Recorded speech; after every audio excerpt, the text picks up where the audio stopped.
Avant de parler de la masculinité positive, parlons d'abord de l'égalité de genre, qui est déjà une approche, une considération, un aspect qui ne doit pas être confondu avec le sexe.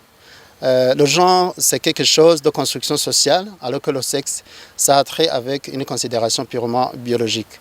Et ainsi donc, lorsqu'on parle de genre, on parle de responsabilité ou des attributions données à quelqu'un ou à quelqu'une du fait de son genre pour répondre à une responsabilité X, Y, Z. Donc, ce que peut faire une fille, un garçon peut le faire et vice-versa.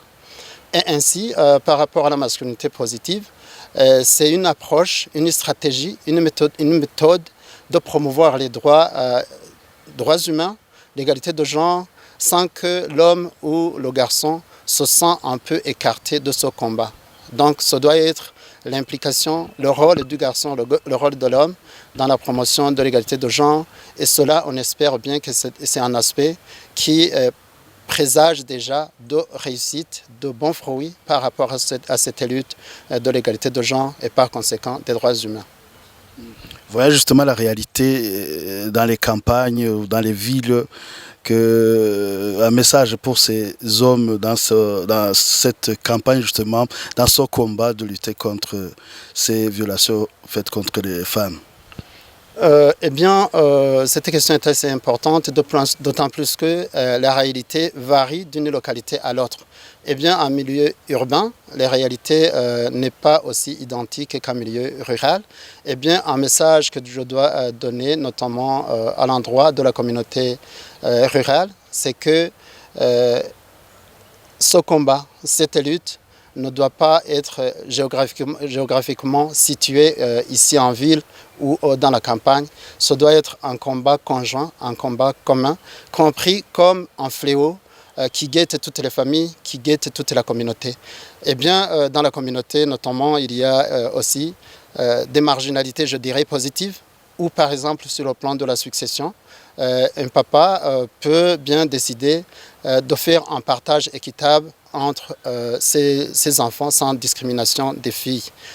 Donc c'est vraiment une marginalité positive, comme je le disais, et ces gens doivent être valorisés comme des modèles communautaires dans la promotion de l'égalité de genre et lutte contre les violences basées sur le genre.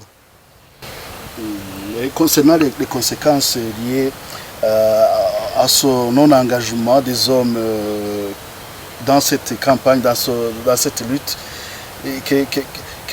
quelles sont ces conséquences pour des hommes qui ne s'engagent pas dans cette lutte aujourd'hui, alors que ce sont eux, la majorité, qui sont derrière justement ces violations? Bon, la majorité des hommes, je suis vraiment désolé de le considérer ainsi, ils sont beaucoup plus dans l'ignorance et sont victimes des pesanteurs sociaux. Et la plupart des hommes se trouvant, disons, dans une société patriarcale, considèrent qu'ils sont les premiers et les derniers à décider sur ceci ou cela. Et cela handicape même ces personnes, à commencer par eux-mêmes, mais aussi et surtout à l'endroit des victimes de ces violations.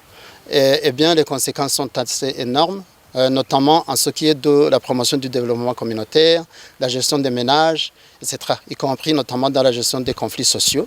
Lorsque ces conflits deviennent aussi récurrents, ça devient vraiment difficile que cette communauté puisse se développer, être tranquille, et aussi la cohésion sociale est mise en néant.